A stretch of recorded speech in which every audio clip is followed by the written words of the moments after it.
बिस्मिल्लाहिर्रहमानिर्रहीम। अस्सलामु अलैकुम। मैं हूं फ़हीम सिद्दीकी। गुज़िश्ता दिनों फेयर हॉल में एक फूलों की नुमाइश हुई जिसका नाम था मैरीगोल्ड फ्लावर शो।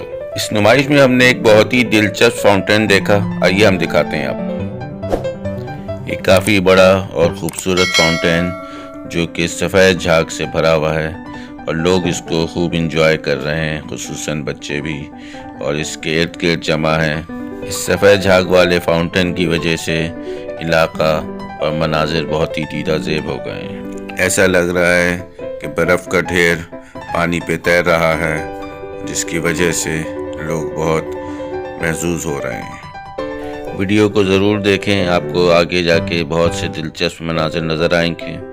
अगर वीडियो पसंद आए तो मेरे चैनल को सब्सक्राइब करें, बेल के आइकन को ज़रूर दबाएं, शेयर करें, लाइक करें और कमेंट्स करें। शुक्रिया।